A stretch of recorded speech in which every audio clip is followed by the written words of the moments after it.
Nice to see you. How are you?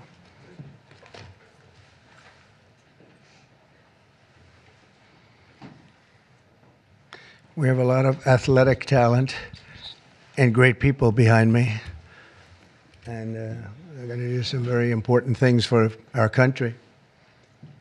Nobody knows LT, right? LT, greatest ever. Lawrence Taylor. You look good.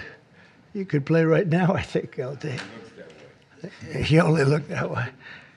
Well, I'm delighted to be here with some of the truly great sports legends of all time as we formally announce the newest members of the President's Council on Sports, Fitness, and Nutrition. This is an important step in our mission to make America healthy again. It's something that's very important, what we're doing, very important. Dating back to the administration of President Dwight D. Eisenhower, this council has championed the vigor and strength and vitality of the American people. Today, we continue that very proud tradition. This group is led by two-time major champion and one of the greatest players in the world, one of the highest ranked, and he just had a phenomenal Open Championship, as you probably saw, shooting one round that wasn't so good, and then he came back with about a 65 or something. He was getting a birdie on every hole. They were worried he might not make the cut, and he made the cut by about 200 strokes. It was pretty amazing, and he had a great week, actually. And he's also the longest hitter of a golf ball, I think ever, but, you know, they say ever. I would say ever. And the longest in the world today, and it's Bryson DeChambeau. He's a great guy, been my friend for a long time. And from his storied amateur career, where he won the U.S. Amateur, I think once or twice. Did you win it? It was once, and then the NCAAs as well. Okay, you won a lot of other championships, but U.S. Amateur champion. And then, as you know, he won at Winged Foot, won the U.S. Open in Pinehurst. And Bryson has always been a phenomenal ambassador to sports and to golf, but generally to life, in my opinion. He's a smart guy and a good guy, great guy, loves our country. We're also pleased to be joined by Secretary of Health and Human Services, Robert F. Kennedy, Jr.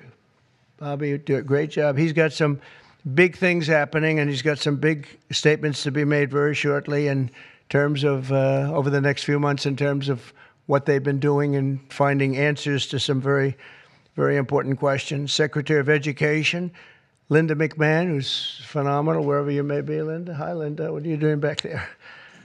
And look, you've been reading about her exploits and the job that she's been doing, and we're very proud of her. Council Executive Director, Catherine Granito. Thank you very much. Thank you. Great job. And several other new members of the council, including J.D. is here, our fantastic vice president, and Scott Bessent, and we're making a lot of deals. We're making deals for trillions and trillions. Nobody's ever seen anything quite like it. We just made a couple of others a little while ago. I don't know if you'd be interested right now. I won't even bother telling you. This is about sports and about health. One of the best defensive players ever, I think probably acknowledged to be the greatest defensive player in the history of the NFL, a friend of mine for a long time. Too long, right, Lawrence? Lawrence Taylor, he's an incredible guy. And just been my friend a long time, haven't we? Huh? Knew him forever. One of the most accurate kickers in NFL history, a young guy still. He can kick it long. I think I guess he's considered the best there is in the business, Harrison Butker. So, Harrison, where are you, Harrison? He's a handsome guy, by the way. It's usually not my thing, but he is a good-looking sucker. One of the truly greatest golfers ever to play on the LPGA Tour. A lot of people say the greatest female player ever, and a lot of people would say just one of the best players ever. She's phenomenal. I've played a lot of golf with Annika Sorenstam, and she's amazing. Just had an really storied career. Hall of Famer, by easily a Hall of Famer, by the way, right at the top of the list. So it's great to have you with us, Annika, and say hello to the family. And then she was here not so long ago with Gary Player, where she got the Presidential Medal of Freedom, and so did he. He's won 168 tournaments and 18 majors, 9-9, and she's the same in terms of the women's game. But that was a great time. It was a great honor to give it to you. You really deserved it. It's the highest medal you can get outside of the Congressional Medal of Honor. That's the military version. And the other is the Presidential Medal, and you got it. So thank you very much. 14-time WWE World Champion, and he's a man who you're not going to mess around with. Even Bryson said, I think I'll take a pass on him, right? You're going to take. And he's another one who's been my friend for a long time. He's really an amazing athlete. Triple H. Here he is. Oh, that's still very strong. He's a strong guy. And it's great to have you. And you felt very strongly about this, about the council. 100%. Yep. Well, it's a great honor to have you.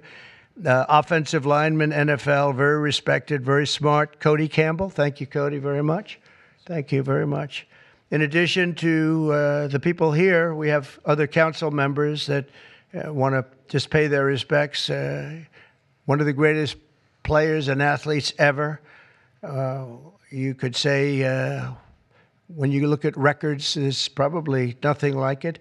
Tiger and Jack. This is Jack. Tiger was here not so long ago getting the Presidential Medal of Freedom also. He's a fantastic guy. And on the council, we have Jack Nicklaus, and he sends his regards. We have Gary Player, one of the greats. Nellie Corder, who's a phenomenal young, I think you'd say great young player. Annika, right? She's a fantastic person, too. NFL icons, Tony Romo, also a great football player. Quarterback, also a great golfer. Nick Bosa, who's, you know him, he's a modern-day version of Lawrence. What do you think? He's pretty good, right, Lawrence? Pretty good. He is. Saquon Barkley was on the council. And Tua Tagovailoa, the quarterback, who is really, he's been fantastic. He's been, when he's not injured, he's great. He's got to stay healthy. But he's a great guy. NFL Commissioner Roger Goodell is on the commission. NFL Commissioner Gary Bettman, and the great one Wayne Gretzky is on, and a man who also received the Presidential Medal of Freedom, Mariano Rivera. And when I looked at his record, it was unbelievable. The Sandman. My wife said, "Why do they keep playing the Sandman when he walks in?" And I said, "Because he just puts the batter to sleep." He was great. When you look at his record compared to second, and Raleigh Fingers was great, and he was really great. But when you look at the record, boy, Mariano had a record. I've never seen anything like it. He was so high up. The order that I'll sign today in a few moments directs the council to develop strategies to improve America's physical fitness and renew the American spirit, excellence, competitiveness, and sportsmanship. To that end, I'm pleased to announce that we're officially restoring the Presidential Fitness Test and the Presidential Fitness Award, and it's going to be a very big thing. From the late 1950s until the 2013, graduate scholars all across our country competed against each other in the Presidential Fitness Test, and it was a big deal. This was a wonderful tradition, and we're bringing it back. I think Bryson and everybody here wanted to see if we could bring that back, and it's turned out to be very popular to do. My administration's also pressing forward with the important reforms in sports and athletics, and the group behind me and the others that I mentioned and others that I've asked to join. We have many great athletes I've asked to join the council, and we're going to let some of them come in. But they're going to also be working on college football in terms of what happened. It's a mess. What happened? It's what they're doing with college football, and the fans are upset about it, and players are being taken from team after team and being traded around like playing cards, and a lot of money's passing, and nobody knows what's happening. So these people behind me are going to be very much involved in figuring that whole thing out and working on it and trying to bring some sanity to that incredible, not only the football, college sports, very, very bad for women. Very bad what's happening, because now all of a sudden there's no women that are able to get the money that they're talking about. You know, it seems to be going mostly to football, some basketball, and women's sports are being totally decimated. We know that, Annika, you know, with this. It's all going into football, and some to basketball, and everything else is being left behind. And women are being left behind, and lesser sports are being left behind, and the Olympics is being decimated because that was like training for the Olympics, and now we're not going to have that many of those sports left. The smaller sports, they're almost going to be completely wiped out. This is crazy what's going on. We banned men from competing in women's sports, and last week the United States Olympic and Paralympic Committee announced that they will be complying with that order, so there won't be men playing in women's sports. That seemed like an easy one. They say it's an 80-20 issue during the campaign. I said, no, that's not 80-20. That's 97-3. Maybe it's 98-2, perhaps. And last Thursday, we terminated third-party pay-for-play schemes in collegiate athletics and effectively we saved college sports, but now we have to heal it, because it's really a mess. It's a real mess. This council will play an important role in shaping these new policies and ensuring that we preserve the American athletic tradition for many generations to come. And in the years ahead, we'll have the chance to showcase our nation's athletic dominance in the world stage as we host the America 250. So we have America 250, and we have, it's going to be incredible, the Patriot Games. But we have the Ryder Cup, we have the President's Cup, we have the 2026 FIFA World Cup. So we have the World Cup here, we have the 2028 Olympics. So when they cheated on the election and they picked somebody that wasn't supposed to be there, I was very upset before that, because I got the Olympics and I got the World Cup. I was the one that did it. I can't say I got America 250. It just happened to be 200. I'd like to take credit for that, but I don't think I'll be able to. But we have a big thing coming up. But I was very upset because I got them, and it was skipped an election season. And so it took place in the next term, after the term that we were supposed to have. And I was extremely angry. And then when I won, I said, wait a minute, I think I just picked up the Olympics and I just picked up the World Cup. So it worked out sort of cool. But I want to again, thank everybody in the council. They want to work, too. These are people that really, we only do it by request. And people, they want to work and they want to make things better. And I hope they can make college sports better. They can heal it. They can find a solution. It's not going to be that easy.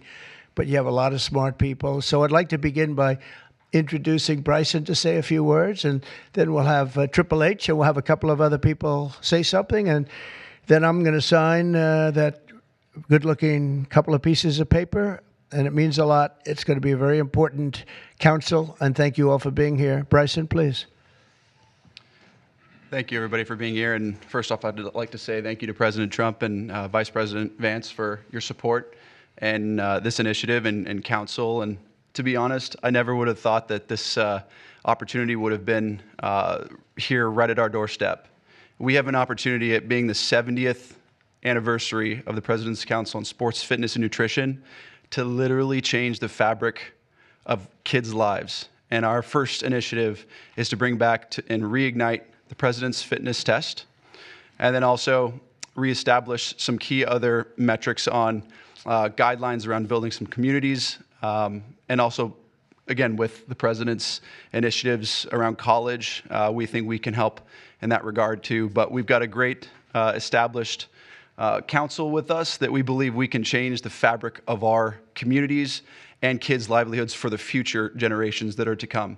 I can't thank you guys enough, and looking forward to making massive changes in kids' lives and in our America's future. Thank you. Thank you. First of all, I'd like to say the same. Thank you to President Trump. Thank you for this honor. I'm humbled by it. I'm truly honored to be on this. Vice President Vance, thank you very much. Secretary Kennedy, truly appreciate all that everybody is doing for the health and wellness of the entire country. For me, since I was 14, this has been such an important part of my life. Health, fitness, sports, nutrition, all of it. I think learning that at a young age sets you up for success in life. And without it, you're at a lesser place for it. So I look forward to the opportunity to do this. I look forward to the opportunity to help make our youth healthy, help get them engaged in sports, and let them learn what it takes to be successful in life. So thank you very much for the honor. Thank you. Very much. Thank you. Bobby, please. Thank you very much, Mr. President. In December of 1960, a month after he won the election, my uncle, who was about to be president, wrote an article for Sports Illustrated called "The Soft American," and he was lamenting the fact that America had prided itself on its beef jerky toughness, and that we were losing that. We were falling behind Europeans. We were falling behind other nations. And he was signaling with that article that he was going to make physical fitness of our kids the centerpiece of his administration. And I'm so grateful to President Trump for bringing back this tradition. I was talking to Paul before we went in here. We were part of the Council on Physical Fitness when we were kids. And you had to do sit-ups, you had to do pull-ups, you had to do shuttle runs, you had to do 1-mile runs. And they awarded the top 15% with a patch and with recognition and with certificates. And for me, it was a huge item of pride when I was growing up.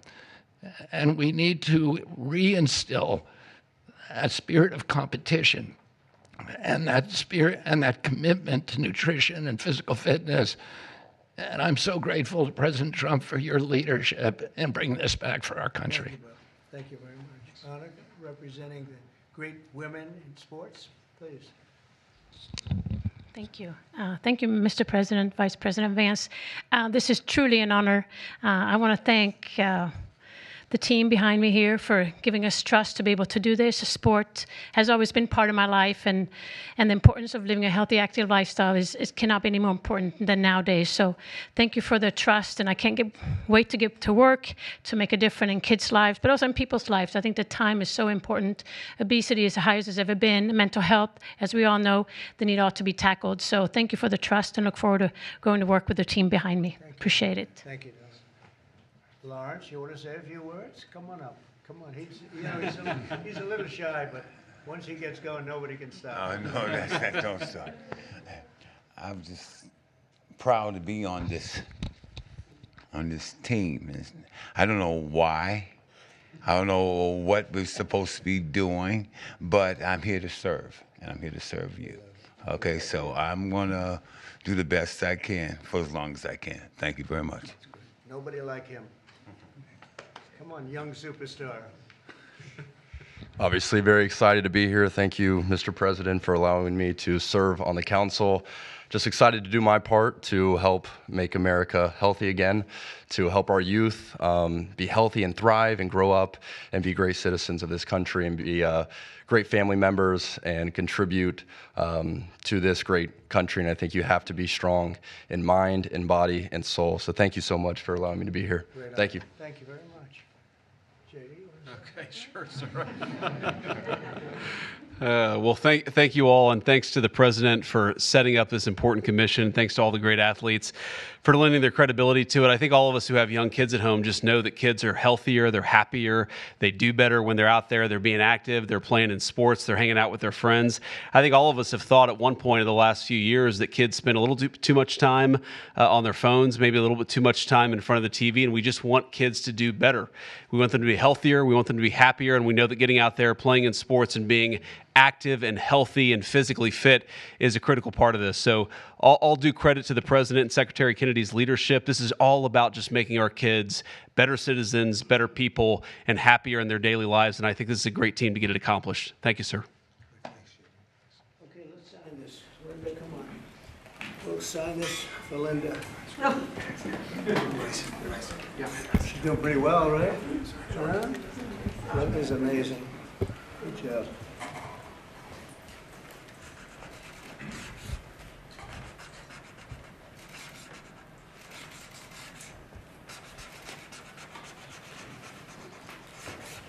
Okay, we got it. I think we're good.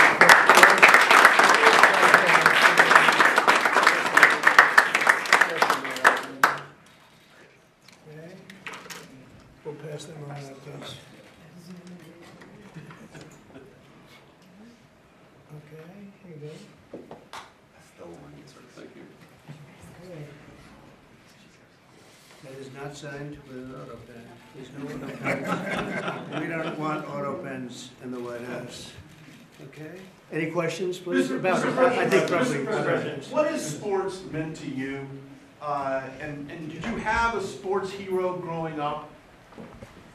Maybe Lawrence Taylor. I don't know. It could be Lawrence. Or I know him so well. Well, a lot of sports heroes. It meant a lot. I was always a person that loved playing sports. I was good at sports. When you were really focused on sports, you thought about nothing else. There was nothing else outside. It kept you. And to an extent, this is one of the reasons I like golf. You get away for a couple of hours. I play quickly and get through it. And for 2 hours, you're not thinking about all of the nonsense and all of the important things, frankly, but it cleans your mind. No, I think sports is so important. I think what this council is doing is going to be very important. And it gives you a little exercise, sometimes a lot of exercise. It's a great thing. It's a great thing. Sports are, you learn about people and you learn about how people compete. Now, it doesn't mean that if somebody's not a good athlete, a lot of people just are not good athletes, so they can't compete. But you learn about people playing sports and playing sports with and against some. So I've always loved it. It's been very important to me. These people are, inspirations. These are the top people in their individual sports. The council itself, I mean, they have some of the greatest champions, for the most part, the greatest champions in their sport. So they really understand sports, and understanding it's very important. Thank you for the question. Yeah, please. Please, go ahead. Yeah, Mr. President, can you talk about your plans for the new ballroom that was announced today? Yeah. And the $200 million, that's going to be paid for by yourself as By well me, as yeah. private donations? It's a private thing. Yeah, I'll do it, and we'll probably have some donors or whatever, but it's about $200 million. So we've been planning it for a long time. They've wanted a ballroom at the White House for more than 150 years, but there's never been a president that was good at ballrooms. I'm really good. In fact, I looked at one that we just built in Turnberry in Scotland, and it's incredible. We're good at building. I'm good at building things, and we'll get it built quickly and on time. It'll be beautiful, top of the line. We've retained the best architects and engineers, everything else. It'll be built over on the east side, and it will be beautiful. It'll be views of the Washington Monument. It won't interfere with the current building.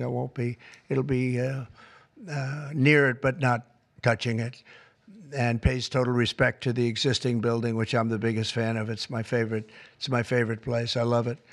But they've wanted it, and when they have big events, you entertain the president of China or the president of any place, and you have big crowds. They've always had to get a tent. And you've probably been to some of them, Bobby. When it rains, it's a disaster. And the tent's 100 yards. That's more than a football field away from the main entrance. And people are schlopping down to the tent. It's not a pretty sight. The women with their lovely evening gowns, all of their hair all done, and they're a mess by the time they get. And they've always wanted to have it. And I said, in the first term, I said, if I get another shot at this, I'm going to do a ballroom. I was pretty busy in the first because I was running the country, and I was also fighting for survival with all of the lunatics I had to beat. But it worked out, obviously, it worked out very well because here we are. But I always said I was going to do something about the ballroom because they should have one. So we'll be leaving it. It'll be a great legacy project, and I think it'll be special. You saw some renderings of the initial. I think it'll be really beautiful. No government dollars at all. No government dollars, no. Busy week between this executive order, trade, Russia, Gaza, but also the family of Virginia Giuffre released a statement overnight in response to some of the comments that you made this week. You said that Jeffrey Epstein stole people from Mar-a-Lago. At the time, did you know why he was taking those young women, including Virginia? No, I didn't know. I mean, I would figure it was ABC fake news that would ask that question, one of the worst. But no, I don't know really why. But I said, if he's taking anybody from Mar-a-Lago, he's hiring or whatever he's doing. I didn't like it, and we threw him out. We said we don't want him, at the place. This is a story that's been known for many years, as you know. But it's, I didn't like it that he was doing that. Yeah, please. Canada moves forward with the Palestinian state, Say it again. if Canada moves forward with recognizing the Palestinian state, is that a deal breaker for Well, you? we're going to see. No, I didn't like what they said, but that's their opinion. I didn't like that. Not a deal breaker, but we haven't spoken to Canada today. He's called, and we'll see. But we have made a few deals today that are excellent deals for the country. You know, we're taking in literally trillions of dollars for the country. This is making our country very rich and respected again. We have, you know, I tell these people, and I say it as much as I have to say it, but every leader, I was at NATO, and I was in the Middle East with the three great countries, three great leaders, Qatar, you know, Saudi Arabia, UAE, and everybody said the same thing. All of the NATO countries, essentially, they said that we were a dead country. 1 year ago, we were a dead country. Now we're the hottest country in the world. Look at you people. We're the hottest country anywhere in the world. We're doing great. Yeah, do you have a... Canada currently. What's the holdup with the negotiations with Canada? Well, they have to pay a fair rate. That's all. It's very simple. They have been charging very, very high tariffs to our farmers, some over 200%. And they've been treating our farmers very badly. They've been treating our country very badly for years. And look, we like Canada. I love Canada. I have so many friends in Canada. But they've been very poorly led. They've been very, very poorly led. And all we want is fairness for our country. That's all. You know, they want to be under the, as we call it, the Golden Dome. And I said, well, you know, you're going to have to pay for that. They want a lot of things from our country, and for years we did it. We basically protect them with our military. They spend very little money on their military, as you know, not an acceptable amount of money. Yeah, please. Thanks a lot, Mr. President. Your tariffs policy goes into effect tomorrow. Yeah. As you know, a federal appellate court today heard oral arguments about whether or not you had the authority to unilaterally impose those tariffs. I'm not going to get you to weigh in on the legal arguments, but you're weighing your decision to do that, your authority to do that based on a 1977 law. It's never been invoked before. Why didn't you invoke this law? Well, we've been winning all along. I just want to ask you, why didn't you invoke this law in your first term? You could have taken in billions upon billions of dollars in your first term, but you waited until your second term. Yeah, because in my first term, I was fighting lunatics like you who were trying to do things incorrectly and inappropriately to a president that was duly elected. And we did do certain tariffs in the first term. If you look at China, we took in hundreds of billions of dollars from China. But when COVID came, the last thing I was going to do is tell France and Italy and Spain and a couple of other countries that we're going to hit you with tariffs. We had to fight the COVID situation when that came. But if you look at my first term, we took in hundreds of billions of dollars worth of tariffs, but you people didn't cover it very well. I'm representing the foreign poll today. I'm asking you two questions on foreign policy. The first one, do you plan to re-engage diplomatically with Iran, go with direct talks with them, or are you happy with the current situation having no deal with Iran? Well, Iran has been acting very badly. They were decimated. Their nuclear capability, that potential, which could have happened within 3 or 4 weeks, was decimated. It's been obliterated. The Atomic Energy Commission said the place is just decimated. Now they can start again, but they'd start in different sites because they were hit. I tell you what, the job these pilots did with their B-2 bombers, those unbelievable machines, they traveled 36 hours without stop, and they hit every single target. Every bomb hit they went right down the chutes. And then, as you know, we shot 30 rockets from submarines that were hundreds of miles away, and they hit every target. So they can start again, but they haven't been saying the right thing. I will say Iran has not been saying the right thing. They have not been speaking nicely, and they should be. Yeah, please. President Jerome Powell not lowering interest rates again. Many people say that he's playing politics with the futures of millions. Well, he is. We call him Too Late. He's Too Late. It's his new nickname. It's Too Late Powell.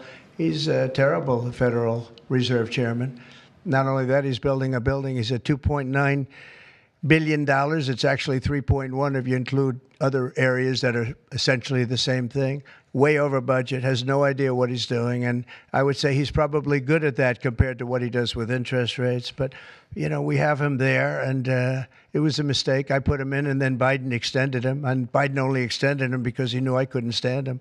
And that turned out to be not a good thing for Biden. Although he did lower interest rates just prior to the election, didn't work out too well for them. But he did lower them pretty substantially just prior to the election. No, he's a political hack, not very good. He's not a smart guy, Brian. Mr. President, sports fans have been very supportive. To go back to the original names of Cleveland Indians, the Washington Redskins. Oh, I love that. Love the sound of that. Well, I do the Washington Redskins. I think they should do it. I told the mayor and I told people that they should bring back the name. If they bring back the name, you'll have a lot of excitement. And, I mean, Cleveland Indians, how about that? That was an original franchise, 1903 or something, 1906, an original, the Cleveland Indians. And what do? They changed the name from Indians. What's wrong with the word Indian? You know who is upset about it? The Indians are upset about it. They're upset about Redskins, too. So Redskins, I guess you'd say it was a little bit lesser of a case, but people want to see the Redskins, and the Indians want to see the Redskins back. No, I recommend it. I was asked that question the other day. The Washington Redskins, it's a fabled franchise. And now, I don't even know what the hell their last name is. What are they to Commanders or something? Is it Commanders? It's not a good name. About President Biden, sir. About President Biden, sir. May I ask you a question? Wait a minute. No, not you. You. Mr. President, Kamala Harris, as you know, is not running for governor of California. She's not going to do it. What do you see in her political future, sir? Well, she can't speak. She can't talk. She can't do an interview. I thought it was a very strange campaign that we had. But, you know, I had two of them. We were up by like this massive number of points on Biden, and they said, let's change to Kamala. Nobody knew who Kamala was. Nobody knew her last name, Harris. They said, we're going to get Vice President Harris. Everyone said, who the hell is Harris? They only knew her by the first name. But no, I thought she was a terrible candidate. Look, don't forget, she didn't really get the nomination. I mean, that whole nomination was strange. She was the first one out. You know, she took a good amount of points with her when she announced, but nobody knew her. And once they got to know her, she dropped out very shortly after she started. And she started with a pretty good, you know, she was like in second or third place. But I don't know. I mean, I wouldn't call her a skilled politician. Would you? She's also coming out with a book. Any plans to buy it? I don't know. I think I'm going to buy it. I'd love to see it. No. I'd find it. Look, I find everything in politics interesting. I sort of enjoy politics. She wasn't a skilled person. You know, you have skilled politicians, really skilled politicians, and then you have some that aren't. And she was put in a very tough position, I think. She did have a 6-week honeymoon. They told me, the pros said, you know what, she's going to have a 6-week. And she did. She was like untouchable in terms of everybody thought great. But she didn't do any interviews or anything, which was strange. Not even friendly interviews with friendly reporters like her right there, a really friendly reporter. And you know what happened? People said, what's wrong with her? Why isn't she doing? She made a mistake. She should have done interviews. She didn't run a great campaign, but we beat Biden, and then we had to beat, nobody's beaten two. I had to beat two. That's like Dana White, the great Dana White has a fight, and he has a fighter that's getting the hell knocked out of him. They say, well, let's take him out and put somebody else in. Didn't seem fair to me at the time, but where are we? We're in the White House. So, I mean, you know, so it worked out. If I may start a very serious question here. Russia today hit Kyiv with missiles and drones, more than 100 people, kids. I think it's disgusting. Russia, I think it's disgusting what they're doing. I think it's disgusting. This is Biden's war. It's not my war. But I said if I get in, I'll try and get the thing stopped. But I think what Russia's doing is very sad. A lot of Russians are dying. You have a lot of Russians. More Russians are dying. But Russians are dying. Ukrainians are dying. You know, the United States isn't really involved in that war. It shouldn't be. And by the way, I made a deal with NATO where NATO pays us for everything that we send. We send them ammunition, missiles, etc. And we're not paying anything for that war. But I will tell you this, it should be stopped. It's a disgrace. And The ones that are dying are they're losing 7,000 now. It was 5,000. They're losing now 7,000 soldiers a week, Ukrainian soldiers and Russian soldiers. And they're also losing people now in the towns and cities because Putin's hitting them with rockets. No, I think it's disgraceful. You have a 10-day deadline. You imposed a 10-day deadline. Yeah, we have about 8 Does he care about days. that? Yeah, we're going to put sanctions. I don't know that sanctions bother him. You know, they know about sanctions. I know better than anybody about sanctions and tariffs and everything else. I don't know if that has any effect, but we're going to do it. Europe is extremely upset. But this is a war that should have never happened. This is a war that wouldn't have happened if I were president. And this is Biden's war. This was a stupid war to get into. Should have never gotten into this war. Steve Witkoff is traveling to Israel. Yeah, going to Israel, and then he's going to Russia, believe it or not. Representative Marjorie Taylor Greene has said that what is occurring there is a genocide. Do you agree? Oh, it's terrible what's occurring there, yeah. It's a terrible thing. People are very hungry. You know, the United States gave $60 million for food, and it's a shame because nobody, you know, I don't see the results of it. And we gave it to people that, in theory, are watching over it fairly closely. We wanted Israel to watch over it. Part of the problem is Hamas is taking the money and they're taking the food. But we gave $60 million a couple of weeks ago. Nobody said anything about it. Nobody said thank you. But I didn't need the thank you. I just wanted the people to get fed. And we're helping out financially with that situation. It's a terrible situation. So just to conclude, I want to thank everybody for being here. I want to thank you for being here. This is a great group of people, and it's a good feeling. You know, when we first came to office, this country was really in trouble, and now we're rich as hell, and we're doing amazing things, and we really are. We're the hottest country in the world, and I like that. Thank you very much, everybody. Thank you. President, can I ask you about lighting, Mr. President? Can I ask you about lighting? Please take the President to witness test, Vice President.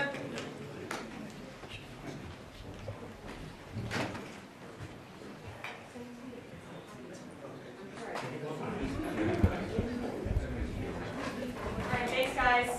You're ready to go. Go back up.